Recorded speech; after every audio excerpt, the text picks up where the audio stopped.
Welcome to the 5th season of the Combustion Chronicles podcast, where bold leaders combined with big ideas to make life better for all of us. I'm your host, Shawn Nason, CEO and founder of Mofi. In these episodes, we'll be exploring the power, influence, and importance of experience ecosystems.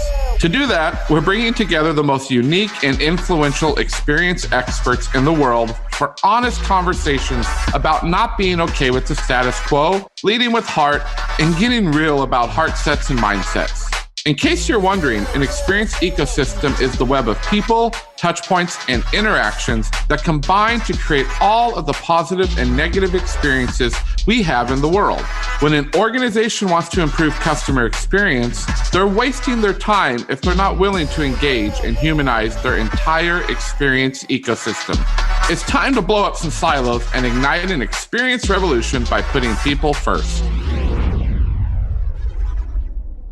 On this episode, we're digging into the role that digital technology plays in transforming our experience horizons. So how might we prepare for the new experience frontiers that will be here before we know it? To get us started in this conversation, our first guest is Jon Radoff. Jon is the CEO of Beamable, a creator-centric platform for building live games. Before founding Beamable, Jon built one of the first commercial games on the internet, took a web content management company public, grew a game advertising network, and launched mobile games played by millions of people, including Game of Thrones Ascent and Star Trek Timelines. Welcome to the Combustion Chronicles, Jon. Thanks, Shawn. Great to be here. I have a 6-year-old son with special needs, and watching him, he's into one of the really popular games, and how he gets immersed in it, and the rest of the world doesn't even matter to him when he's in that moment. So to prepare the rest of us for what comes after the internet, you created a guide to the metaverse. Can you explain the metaverse and why it will transform the experience economy? Because that's really important to us and those of us that work in the experience realm. Yeah, I guess we should start by maybe defining what I mean by metaverse. It's one of those words that's used a lot by a lot of different people. It was a term originally coined by an author named Neal Stephenson in a book called Snow Crash, and he was talking about this very immersive 3D virtual reality space that everyone could connect to. And I think that's part of it, but really the metaverse is something that already exists. It's not something that's just out in the future. It's anytime you're on the internet and you're interacting and in a real-time space, or you feel like you yourself, self being kind of the key word there, are present, then you're really in the metaverse. And it could be virtual reality. It could be games like the ones your son is playing. It could be other immersive social experiences. Could be even in Zoom, for example. So you have all these touch points to the metaverse. I think the thing that's changing about it that kind of drive the trends that will propel us for the next several years is both the immersiveness of it, the idea that you are in these spaces and places and you feel like you yourself are present, but also these areas as a forum for creative expression. So one of the things that's been very hard for most of the internet's life so far is that you have to be a technician or an engineer to really build stuff up from scratch. And certain things have changed that. Like there's blog and wiki software and you can create things, or you could record a podcast and put it out there. You could use something like, Shopify to make an online store. So people have been chiseling away at this for years, but to do truly immersive experiences crafted into spaces of the kinds that games are in or virtual worlds, that's been super, super hard for the most part. But we're starting to have technologies that make it easier for people. Some people might be acquainted with things like, Roblox. And if your child's 6, you may become acquainted with Roblox soon if you're not already. Well, Roblox wasn't his favorite. His is Minecraft. Yeah. Okay. But in a sense, similar in that that's also a place for creative expression, right? So what's wonderful about Minecraft is that pretty much anybody can sit down in front of it and start building worlds. Doing more sophisticated behaviors, kind of making your own games, that's a little harder in Minecraft. Roblox added a lot of things like that. But, when I think about the metaverse, just to kind of bring back to the term for a moment, it's really about creating this creative space that isn't one particular world, not one virtual world or one particular game or Minecraft or whatever. It's about bringing this support for creative expression across all kinds of different experiences and really just giving people a fertile space where they can craft worlds and experiences, games of their own, and then bring people into it. As we're talking about this, the value in gaming and this metaverse that you're talking about at large comes from this interaction with friends, many times people you don't even know, through these shared experiences. So what can other industries learn from this and from the gaming industry as we move forward into the future? If you look beyond games to all the applications of the metaverse, it's going to affect pretty much every industry. One step away from games, you've got immersive social experiences. There's lots of just purely social experiences that you wouldn't call them games, but they're just hanging out with your friends and doing stuff together. So that, of course, will happen. You're going to see more applications in the metaverse around work and collaboration.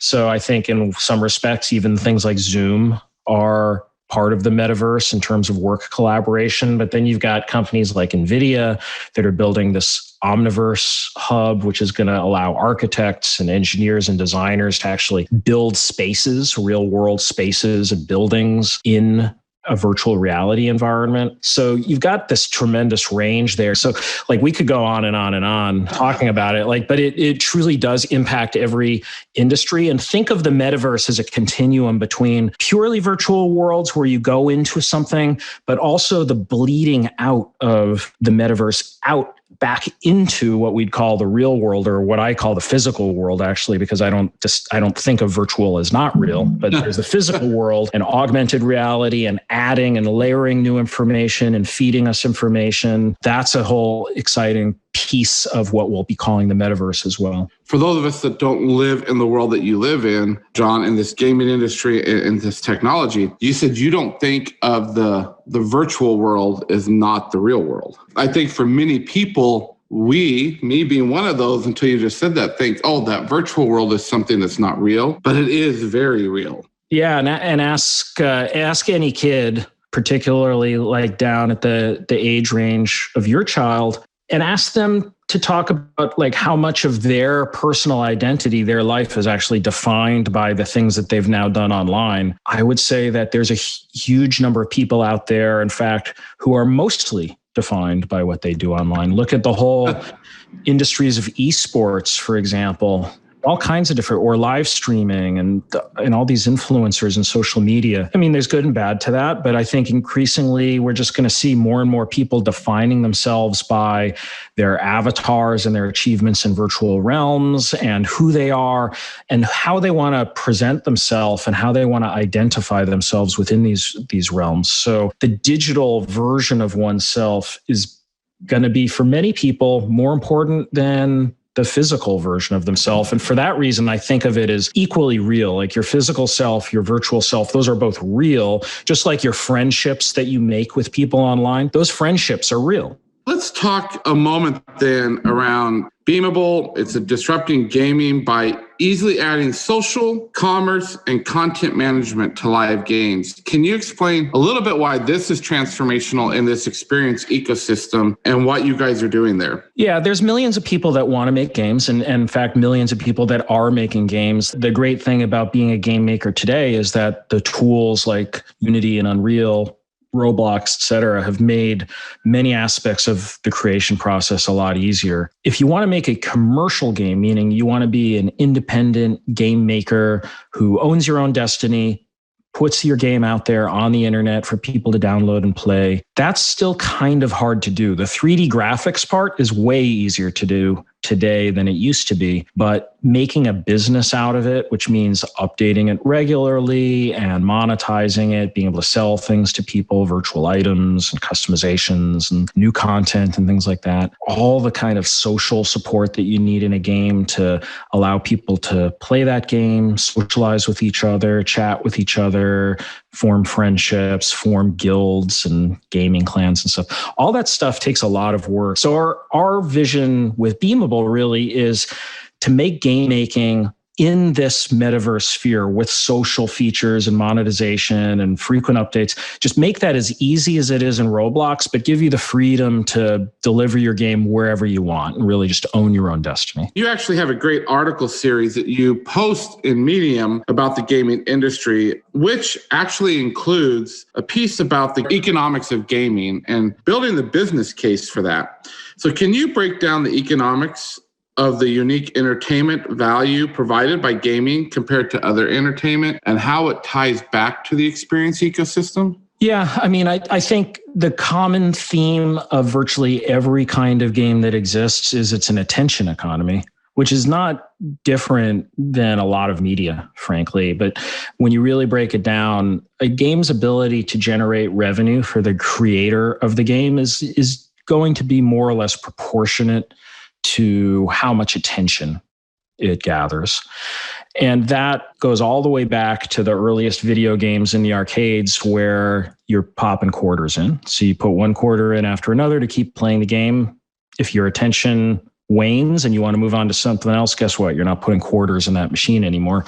And that attention economy has remained true for virtually every kind of game. So about half or even more than half of the revenue of the game industry today is free-to-play games, mobile games that are largely monetized through virtual goods and sometimes advertising. Now, advertising, it seems obvious where attention comes into that, because if your attention is on an ad, the ad might be able to make some money. Virtual goods, it's a little more indirect. It's just because people are spending time in the game and they want to customize their avatar presentations so that they can look a little different and identify themselves within these games. It all just kind of relates, though, back to how much time they're spending in the game. And if they're committed to it, that attention will convert back to money. You see it even in what are called premium games in the industry. So a premium game is where you spend $50, $60, $70 to download a game, and there's not any virtual goods to spend your money on. But in these kind of games, it's really about the franchise. So they're going to release more games of that type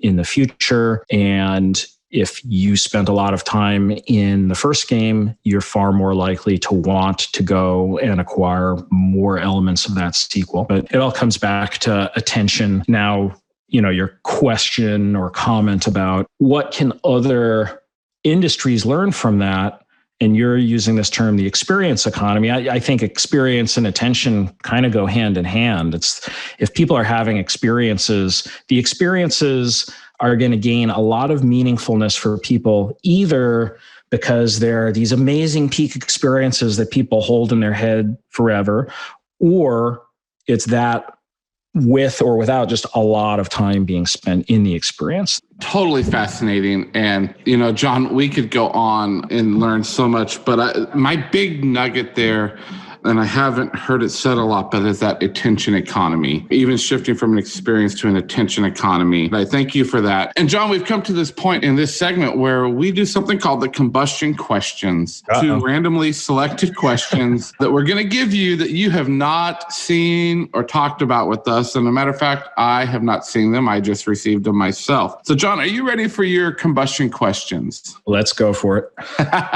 All right. Combustion question number 1. Which TV character would you like to have lunch with? I'll go for a twofer on this because Tyrion Lannister is just an amazing character that I feel like I could learn so much from. And Peter Dinklage is an amazing actor. So I feel like I could get 2 for 1 on that. Awesome. And combustion question number 2. Would you rather have a flying carpet or a car that can drive underwater? A car that can drive underwater. I think that's called a submarine. I'd absolutely go for the flying carpet because that's magic. That sounds amazing. I love it. Well, again, Jon, thank you for joining us here and kicking us off around this experience horizons in the gaming industry, all the knowledge you've given us. And I hope to have you back on and we do some more collaborating together. Sounds awesome. Thank you so much, Shawn. Let's shift now to a focus on experience standards in new models of healthcare. And to bring us there, we have Dr. Swati Mehta. Swati is the Director of Quality and Performance at Vituity, overseeing patient experience programs nationally across more than 300 hospitals. She's board certified and completed her internal medicine residency at SUNY Upstate Medical University, where she was selected as chief resident. She currently sits on the Executive Physician Council of the Burrell Institute and serves as chair of the Society for Hospital Medicine's Patient Experience Committee. Welcome to the Combustion Chronicles, Swati. Thank you so much, Shawn, for having me. I'm very excited to be here. Well, it is such an honor. I know, especially in today's time, doctors are just working tons of hours and that you're still practicing. So I thank you for taking this time with us. And I really want to dig into this role that you have and a concept we talk about the experience ecosystem, Swati. And so to start there, providers have been put to a test of endurance through this pandemic. Can you tell us about Vituity's model and how Vituity is supporting the provider experience in new ways? Absolutely. Great question, Shawn. So Vituity, we are a democratic physician partnership. So we don't have shareholders, but everyone is a stakeholder.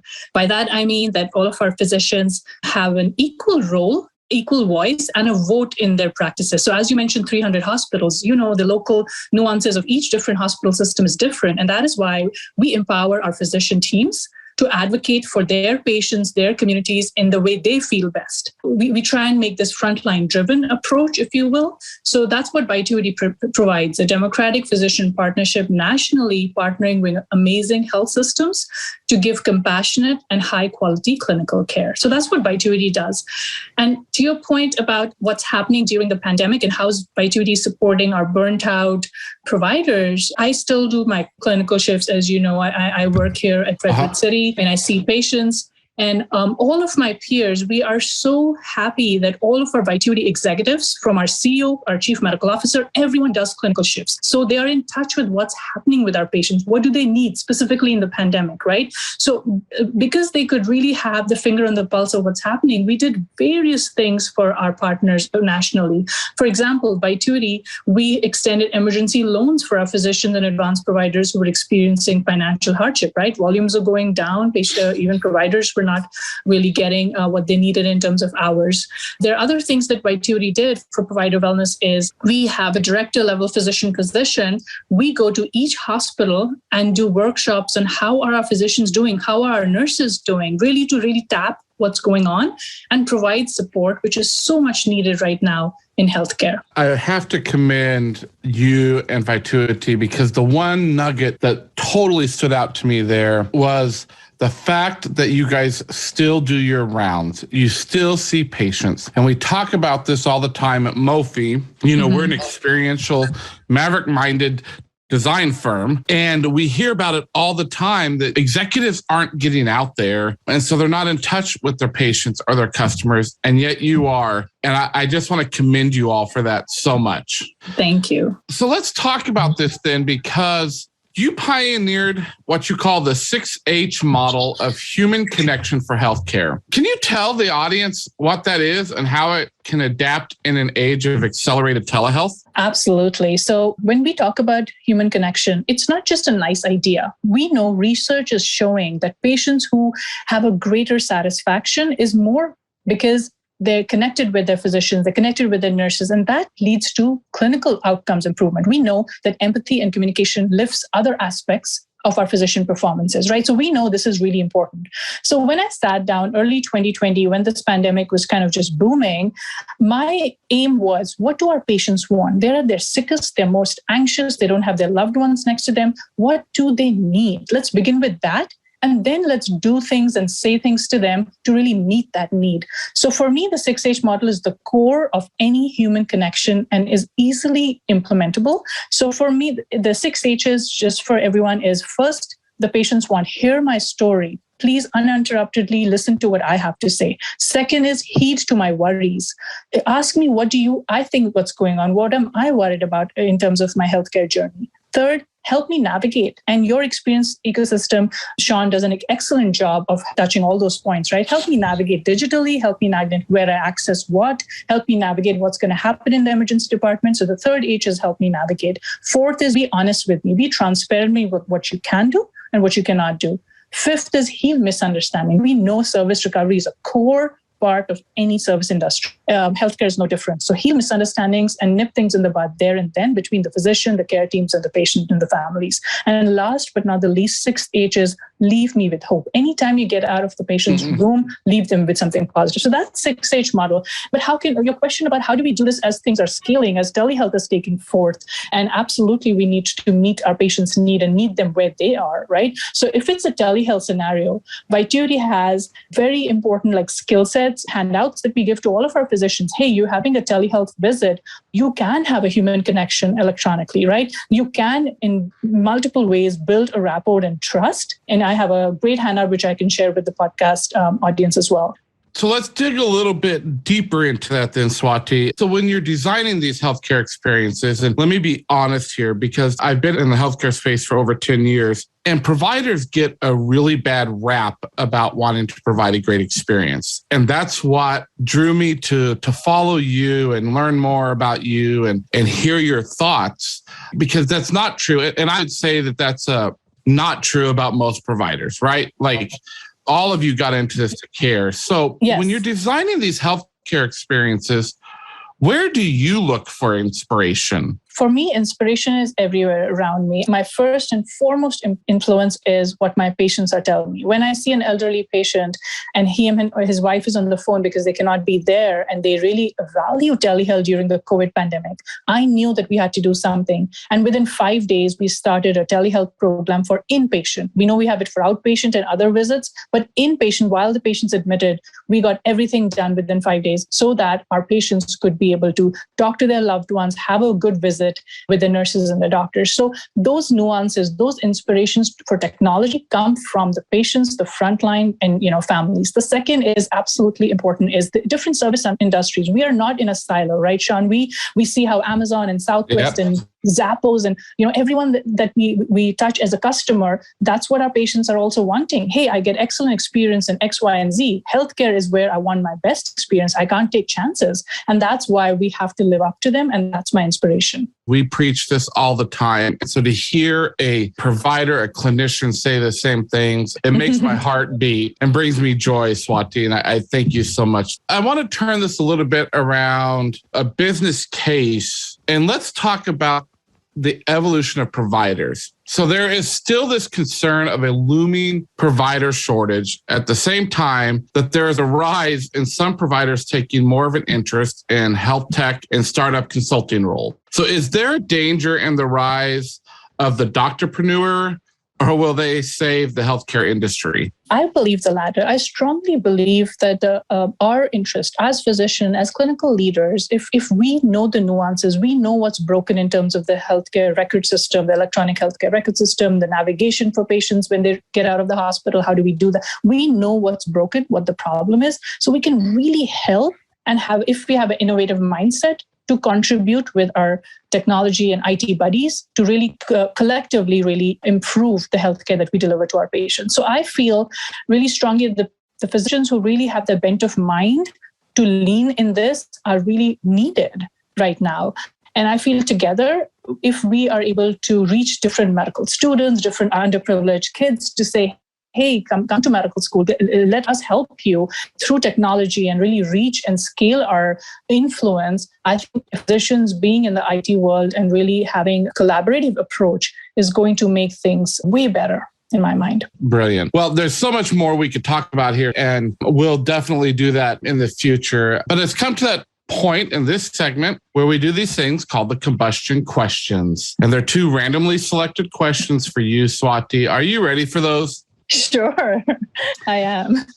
So, combustion question number 1. If you could get a ticket to any show or event, what would you want a ticket to? I think it always, to me, boils down to going back to Disney because the experience is great. So any place that is connected to a Disney experience, sign me up for that. I love it. As a former Walt Disney Imagineer, Swati, you're singing to my heart. So I love that. All right. Are you ready for combustion question number 2? So let's do it. Do you prefer pens, pencils, or markers? That's a very interesting question. And I honestly like pencils. Why? I'll tell you why. This is a little bit of a quirk I have, if you will. I always take notes on paper. I honestly, and I know many of us do, but I really enjoy, like right now as well, we're talking, I always like to have that pencil in my hand and kind of, chug away in different ideas I have.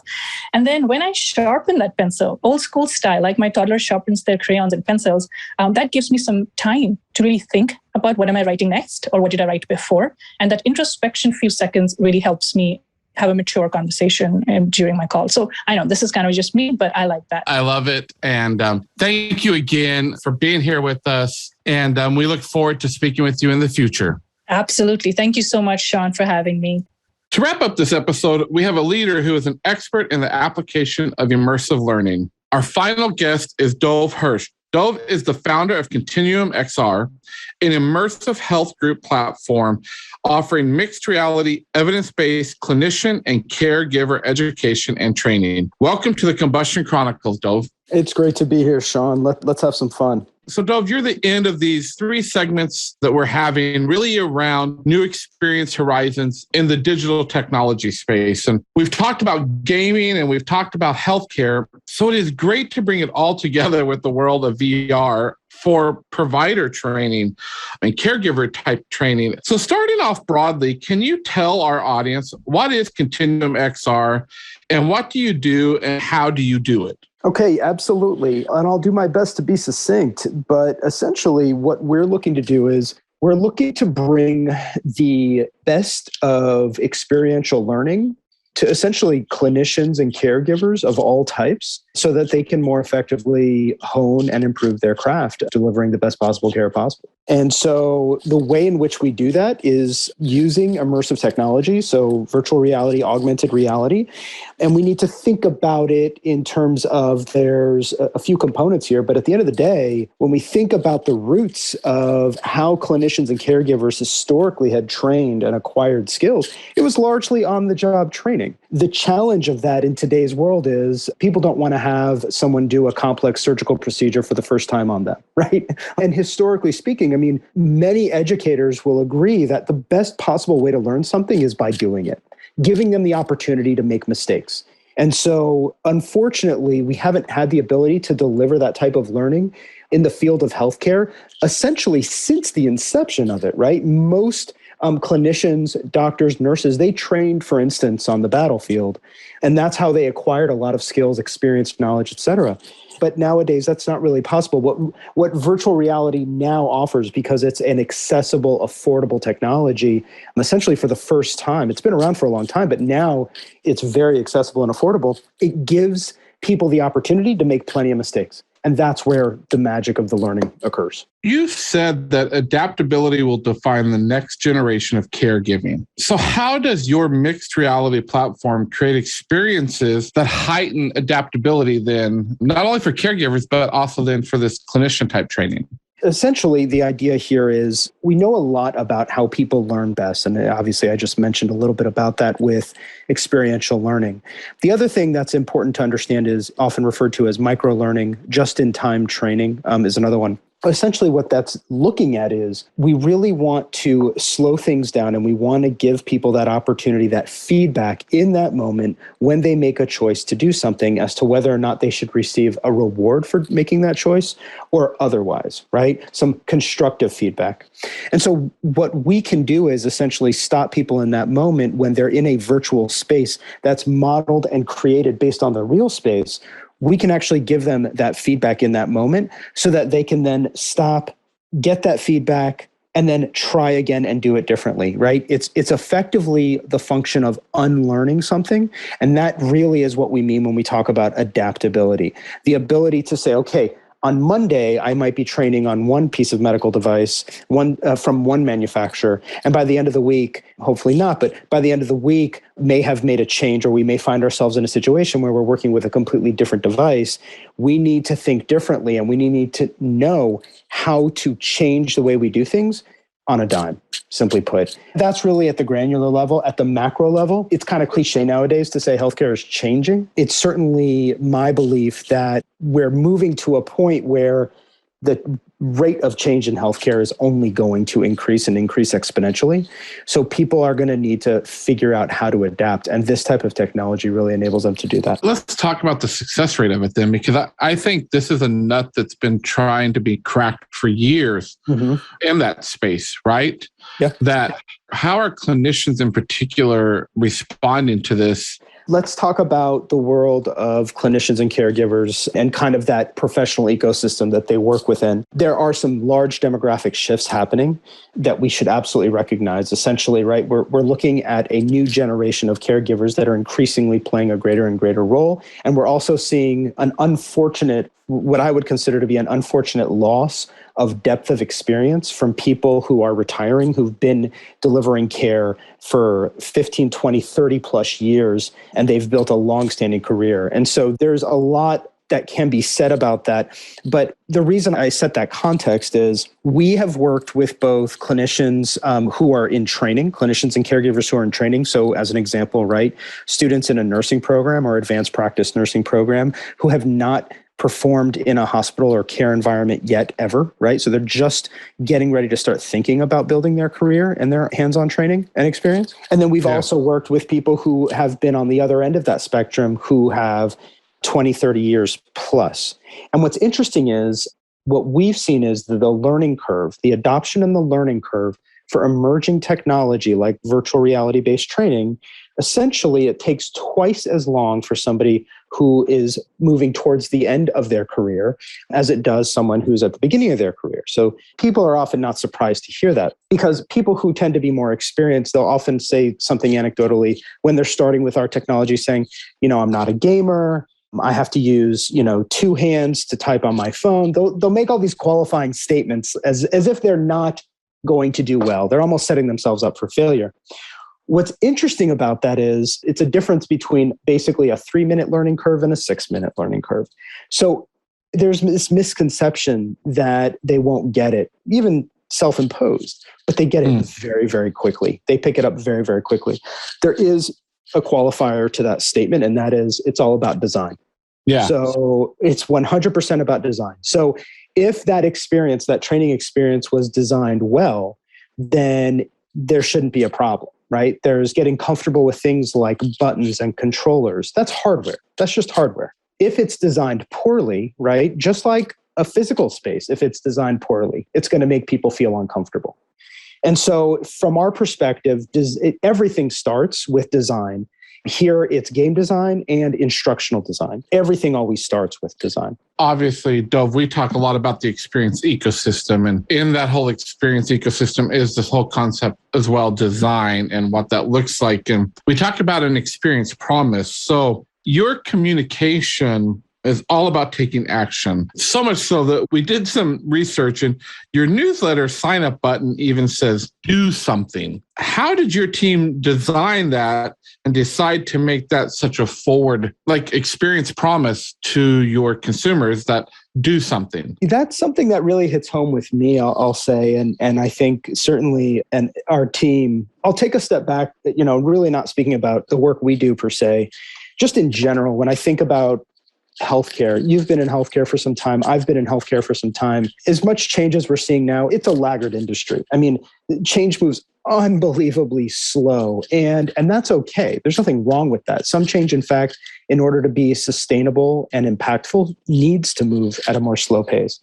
I think where things get concerning is when people aren't doing anything. There's a lot of talk, and there's not a lot of learning because of the business that we're in. We're in the business of giving people experiential learning opportunities. We very much believe in experiential learning opportunities on the whole.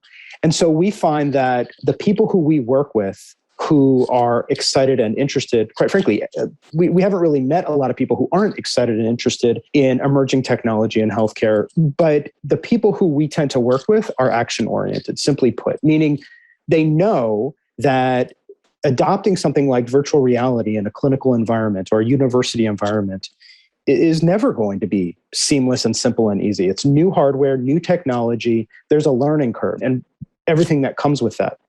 But the only way to actually to actually make change, is to actually make change, right? You actually have to do something about it. And so, we know better. I think largely from my experience is that one of the things I love about the healthcare industry is that it's unbelievably pragmatic, right? If it can be done with a pencil and paper, it's going to be done with a pencil and paper, and oftentimes should be. And so the thinking here is really that we don't ever want to overpromise and say, this is going to solve all your problems or anything. But we know that this technology, these types of solutions, and there's many others out there, they simply are the future, whether that future is tomorrow or 10 years from now. They are the future of what this is going to look like. And if health systems do not start doing things, it's going to be too late. And in many cases, we're already starting to see that to be the case. I think you're right. And that actually leads to something that's really important to us around the heart in business. And so how can we use virtual reality and how can we leverage it to create empathy and empower providers to create experiences that are sensitive to all cultures, to all races, to all likes? How might this type of training change the health and wellness of often marginalized and underserved populations? It's a really good question. There is no simple answer to it. I'll share my perspective as an individual on this in terms of the opportunity for this technology. The phrase, walk a mile in someone's shoes. It's a phrase that's been used for a very long time. And we can all do our best to try and do that, right? I am not you, Shawn. You are not me. We have many shared experiences at the human level. But at the end of the day, right, we're all living, quite frankly, in my opinion, our own individual realities. What this technology does provide is an opportunity to look at the world through someone else's lens. Okay. So as just one example of that, that means that as I walk through the world, as I engage with other people throughout the world, my exterior, my persona, my attitude, my energy, everything about that, it affects my environment, which then in turn affects me. People who are from different backgrounds, different ethnicities, right? Gender orientation, sexual orientation. There's any number of ways in which you can actually embody somebody else. So the cultural phenomenon that I often refer people to is, have you ever seen the movie Being John Malkovich? Oh, yeah. Okay. Yeah. Okay. The whole movie is predicated on John Cusack's character, right? Who's a puppeteer, and he enters the body. And when he enters the body of John Malkovich, he's looking at the world through someone's eyes. And this is a technology that allows you to do that. Now, does that mean that you get to live life as somebody else? No, you don't. So there remain limitations on that. From my perspective, one of the most interesting opportunities here is just the ability to actually experience what the world around them, how it would change if they were to embody somebody else. And that's very powerful. It's a very, very powerful thing. We talk a lot about high tech, high touch, that marriage you just talked so beautifully about of those. And then how do you walk in that empathy? We could talk more about this on and on, but unfortunately we've come to that point here. We close out every episode, every segment with these things called the Combustion Questions. And so they're two randomly selected questions that I just found out what they were. They were just handed to me and you do not know what they are, but are you ready for your Combustion Questions, Dov? I know they're going to come whether I'm ready or not. Awesome. Well, combustion question number one, Dov, is this. If you had an animal renamed in your honor, which animal would it be? So interestingly enough, Shawn, I'm gonna cheat on this question. I'm just letting you know in advance. My name actually is Hebrew. So Dov is Hebrew and it means bear. So technically speaking, I am named.